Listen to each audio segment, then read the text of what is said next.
దసరా నవరాత్రుల్లో పూజించాల్సిన నవదుర్గలు, దేవీ కవచంలో ఉన్న అలంకారాలివి. శరన్నవరాత్రి వేడుకలు ఈ ఏడాది అక్టోబరు 3 నుంచి ప్రారంభం కానున్నాయి. 9 రోజుల పాటు దుర్గమ్మ 9 అలంకారాల్లో దర్శనమిస్తుంది. ఇవే అసలైన అలంకారాలు. దసరా ఉత్సవాలు దేశవ్యాప్తంగా వైభవంగా నిర్వహిస్తారు. ఒక్కో ఆలయంలో అలంకారాలు వేర్వేరుగా ఉంటాయి. సాక్షాత్తు బ్రహ్మదేవుడు చెప్పిన 9 మంది దుర్గల గురించి దేవీ కవచంలో ఉంది. ఆ 9 మందిని నవదుర్గలు అంటారు. నవదుర్గల శ్లోకం: ప్రథమం శైలపుత్రీతి, ద్వితీయం బ్రహ్మచారిణి, తృతీయం చంద్రఘంటేతి, కూష్మాండేతి, చతుర్థకం పంచమం స్కందమాతేతి, షష్టం కాత్యాయనీతి చ, సప్తమం కాలరాత్రీతి, మహాగౌరీతి చాష్టమం నవమం సిద్ధిదా ప్రోక్త. నవదుర్గా ప్రకీర్తిత ఇక్తాన్యతాని నామాని బ్రహ్మణైవ మహాత్మనా.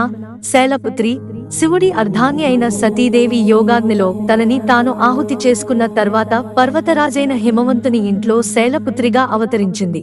త్రిశూలం, కమలం ధరించి తలపై చంద్రవంక కలిగి వృషభ వాహనంపై దర్శనమిచ్చే ఈ అమ్మనే పార్వతి, హైమావతి అని కూడా పిలుస్తారు.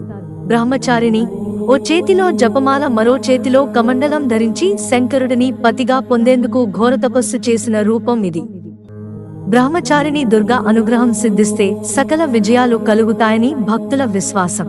చంద్రఘంట నవదుర్గల్లో 3వ రూపం ఇది. తలపై అర్ధచంద్రాకారం ఉండడంతో ఈమెను చంద్రఘంట అని పిలుస్తారు.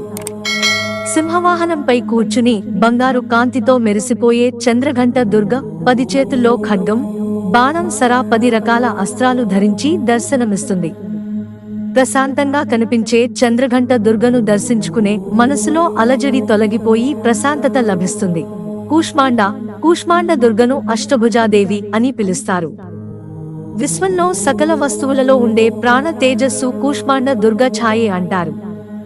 అమ్మవారి 8 చేతుల్లో కమండలం, ధనుస్సు, బాణం, కమలం, అమృతకలం, చక్రం, గద, జపమాల ఉంటాయి. కూష్మాండ దుర్గను పూజిస్తే అనారోగ్యం తొలగి దీర్ఘాయుషు లభిస్తుందని భక్తుల విశ్వాసం. స్కందమాత 5వ రోజు పూజించే నవదుర్గ రూపం ఇది.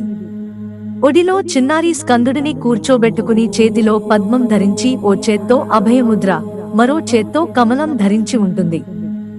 స్కందమాతను పూజిస్తే కోరిన కోర్కెలు నెరవేరుతాయని భక్తుల విశ్వాసం. కాత్యాయని త్రిమూర్తుల తేజస్సుతో కాత్యాయని మహర్షి ఇంట పుత్రికగా జన్మించింది కాత్యాయని మాత. 4 భుజాలతో విరాజిల్లే ఈ అమ్మవారి చేతుల్లో అభయముద్ర, వరముద్ర, ఖడ్గం, పద్మం పట్టుకుని సింహవాహనంపై కొలువై అనుగ్రహిస్తుంది. కాత్యాయనిని సేవించిన వారికి చతుర్విధ పరుషార్థాల ఫలం సిద్ధిస్తుందని చెబుతారు. కాళరాత్రి దుర్గ శరీరం చీకటిలా నల్లగా ఉంటుంది. జుట్టంతా చెల్లా చెదురుగా ఉంటుంది. అమ్మవారి కళ్ళు భయంకరంగా, నాసిక నుంచి వచ్చే ఉచ్ఛ్వాస అగ్నిజ్వాలలు కక్కుతున్నట్టు కనిపిస్తుంది. ఈ అమ్మవారి వాహనం గాడిద. వరముద్ర, అభయముద్ర, ఇనపముళ్ళ ఆయుధం, ఖడ్గం ధరించి ఉండే రూపం చూసేందుకు భయంకరంగా ఉంటుంది. కాని సకల శుభాలు ప్రసాదించే అమ్మ కాళరాత్రి దుర్గ. భక్తి శ్రద్ధలతో కాళరాత్రి దుర్గను పూజిస్తే శత్రుభయం ఉండదు. మహాగౌరి దుర్గ వృషభవాహనంపై కొలువై ఉండే మహాగౌరి దుర్గ అభయముద్ర, త్రిశూలం, డమరుకం, వరముద్ర కలిగి ఉంటుంది. మహాశివుడి కోసం తపస్సు చేసి నలుపెక్కిన అమ్మవారిని గంగాజలంతో అభిషేకించగానే శ్వేతవర్ణంలో మెరిసిపోయిందట. ఆ రూపాన్ని మహాగౌరి అని పిలుస్తారు.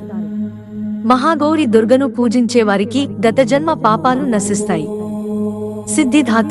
సిద్ధిధాత్రి దుర్గ అంటే సర్వవిధ సిద్ధులను ప్రసాదించే అమ్మ.